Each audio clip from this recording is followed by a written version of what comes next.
రోజున మంగళగిరిలో తిరిగి వైఎస్ఆర్ కాంగ్రెస్ పార్టీని గెలిపించడానికి మూడవసారి నేను తిరిగి వైఎస్ఆర్ కాంగ్రెస్ పార్టీలోకి జగన్మోహన్ రెడ్డి గారి దగ్గర చేరడం జరిగింది. పేదవాడు శాశ్వతంగా వాళ్ళ జీవితాల్లో సంతోషంగా ఉండాలి, పేదవాడు గొప్పవాడు కావాలి, ప్రతి మధ్యతరగతి కుటుంబంలో కూడా ఎస్సీ ఎస్టీ బీసీ మైనార్టీలు అందరూ కూడా వాళ్ళ జీవితాల్లో వెలుగులు నింపడానికి జగన్మోహన్ రెడ్డి గారు చేస్తున్నటువంటి కార్యక్రమాల్లో ఒక 2 నెలల కాలం పాటు నేను పక్కకు వైదొలిగినటువంటి పరిస్థితి నుంచి మళ్ళీ తిరిగి ఆ జగనన్న బాటలో నడవాలి అని చెప్పేసి నేను నిశ్చయించుకొని తిరిగి రావటం జరిగింది. మనందరికీ తెలిసిందే, రాజశేఖర రెడ్డి గారి బాటలో నడుస్తున్నటువంటి జగన్మోహన్ రెడ్డి గారు ఇంకొక 20-30 సంవత్సరాల పాటు ఈ రాష్ట్రానికి ముఖ్యమంత్రిగా నిలబడగలిగితే, ప్రజలందరూ కూడా అండగా ఉంటే, పేదవాడు వాళ్ళ జీవితాలు పూర్తి స్థాయిలో ఉన్నత స్థితికి వెళ్తాయని చెప్పేసి ఇవాళ జగన్మోహన్ రెడ్డి గారు చేస్తున్నటువంటి పరిపాలన రుజువు అవుతూ ఉంది అనే సంగతి మనందరం కూడా చూస్తూ ఉన్నాం. వైనాట్ 175లో నేను కూడా భాగస్వామిని కావాలని, అదేవిధంగా 25కి 25 పార్లమెంటు స్థానాలు కూడా తిరిగి వైఎస్ఆర్ కాంగ్రెస్ పార్టీ కైవసం కావడానికి నా వంతు కృషిగా నేను పనిచేస్తూ ఇవాళ జగన్మోహన్ రెడ్డి గారికి చాలా స్పష్టంగా చెప్పుకోవడం జరిగింది. 2014 నుంచి 2024 వరకు కూడా 2 సార్లు నాకు ఆయన మంగళగిరి శాసనసభ్యుడిగా అవకాశం కల్పించినందుకు ఆయనకి ధన్యవాదాలు తెలియజేస్తూ, అన్నా నేను మీరు ఏ అభ్యర్థిని మంగళగిరిలో మీరు ఇచ్చినా కూడా ఆ అభ్యర్థి విజయానికి పూర్తి స్థాయిగా అన్కండిషనల్గా నేను పనిచేసి ఖచ్చితంగా తిరిగి మూడవసారి మంగళగిరిలో వైఎస్ఆర్ కాంగ్రెస్ పార్టీ గెలుపుకి నేను పనిచేస్తానని చెప్పి చెప్పడం జరిగింది.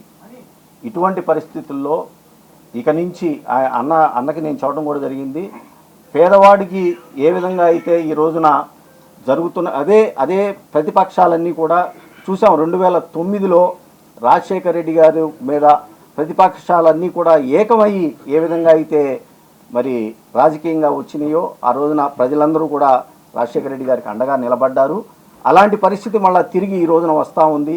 ఈ రాష్ట్రంలో పేదవాడికి మంచి జరగకూడదు, మధ్యతరగతి వాడికి ఎవరు అండగా ఉండకూడదు, మధ్యతరగతి వాళ్ళు ఎస్సీ ఎస్టీ బీసీ మైనార్టీలు ఎవరు కూడా రాజకీయంగా ఆర్థికంగా సామాజికంగా ఎదగకూడదు అని చెప్పేసి ఈ ప్రతిపక్షాలన్నీ కూడా చేస్తున్నటువంటి ప్రయత్నాన్ని తిరిగి ఎండగట్టాలి, వాటికి ఎదురుగా నిలబడాలి అని చెప్పేసి భావిస్తూ జగన్మోహన్ రెడ్డి గారి సారథ్యంలో అన్కండిషనల్గా పనిచేయడానికి, అదేవిధంగా మంగళగిరిలో మళ్ళా చెప్తా ఉన్నాం, తిరిగి 2024లో కూడా నేను వైఎస్ఆర్ కాంగ్రెస్ పార్టీ అభ్యర్థి గెలుపుకి నేను కృషి చేస్తాను, పనిచేస్తానని చెప్పి తెలియజేసుకుంటూ, 19లో ఒక ఓసీ చేతిలో ఏ విధంగా అయితే తెలుగుదేశం పార్టీ నారా లోకేష్ గారు ఓడిపోయారో రాసిపెట్టుకుండి, మళ్ళా 24 ఎన్నికల్లో బీసీ సామాజిక వర్గానికి చెందినటువంటి అభ్యర్థి చేతిలో నారా లోకేష్ గారి ఓటమి ఖాయం అని చెప్పేసి ఈ సందర్భంగా తెలియజేసుకుంటా ఉన్నాను.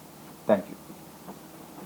ఓన్లీ మంగళగిరి వరకే సార్, ఇంకా మిగతా గుంటూరులో పార్లమెంట్కి సంబంధించి నియోజకవర్గాలు అలాగే పొన్నూరుకు సంబంధించి కూడా అభ్యర్థి ఎంపిక చెప్తారండి, అది చెప్తామన్నారు. రీజనల్ కోఆర్డినేటర్స్ తోటి మాట్లాడుకొని ఏ నియోజకవర్గాల్లో నేను నా సేవలు పనికి వస్తాయని చెప్పేసి పార్టీ భావిస్తూ అన్ని చోట్ల తిరిగి నేను పనిచేయడానికి రెడీ.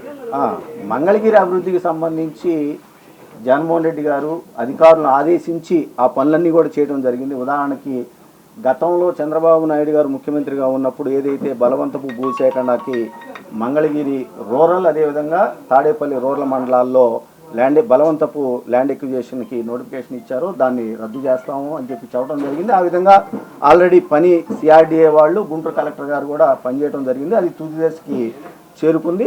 అదేవిధంగా మంగళగిరి డెవలప్మెంట్కి సంబంధించి కూడా పూర్తి స్థాయిలో అంచనాలు అవి సిద్ధమైపోయి పనులు కూడా ఆల్రెడీ స్టార్ట్ చేశారు. కాబట్టి అది ఆ దిశగా ఇవాళ పనులు పూర్తి స్థాయిలో అయిపోవస్తాం. అది నేను ఇంకా అడగలేదండి జగన్మోహన్ రెడ్డి గారిని. జగన్మోహన్ రెడ్డి గారు ఏ అభ్యర్థి ఇచ్చినా బీసీ సామాజిక వర్గానికి మాత్రం మంగళగిరి సీట్ ఇస్తూ ఉన్నారు.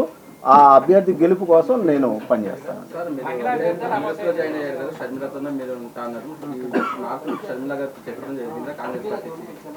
నేను చెప్పలే, అదే ఇందాక అన్నానండి. 2009లో రాజశేఖర రెడ్డి గారిని ఓడించడానికి అప్పుడు ఉమ్మడి రాష్ట్రంలో ఉన్నటువంటి పార్టీలన్నీ కూడా ఎలా ఏకమైపోయినాయో ఇవాళ తిరిగి జగన్మోహన్ రెడ్డి గారిని ఓడించడానికి ఈ రాష్ట్రంలో ఉన్నటువంటి పార్టీలన్నీ కూడా ఏకమైనవి. అది జరగకూడదు. ఎందుకంటే పేదవాడు గొప్పవాడు కావాలి, ఎస్సీ ఎస్టీ బీసీ మైనార్టీలు రాజకీయంగా ఆర్థికంగా సామాజికంగా ముందుకి రావాలి. ఆ దిశగా అడుగులు వేస్తున్నటువంటి జగన్మోహన్ రెడ్డి గారికి అండగా నిలబడాలని చెప్పేసి అనుకున్నాం.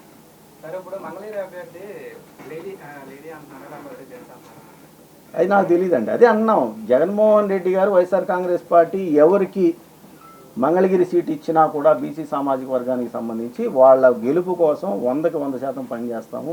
ఖచ్చితంగా మూడవసారి 2024లో వైఎస్ఆర్ కాంగ్రెస్ పార్టీ జెండా ఇప్పుడు ఆపరేషన్ లేకుండానే మోకాళ్లకు ప్లాస్మా ట్రీట్మెంట్. మీ ఆర్థోపెడిక్ సమస్యలన్నిటికీ రోబోటిక్ టెక్నాలజీ ద్వారా తక్కువ ఖర్చుతో శాశ్వత పరిష్కారం. Free consultation. ప్రతి ట్రీట్మెంట్ పై 20% డిస్కౌంట్. ఈ ఆఫర్ కొద్ది రోజులు మాత్రమే. త్వరపడండి.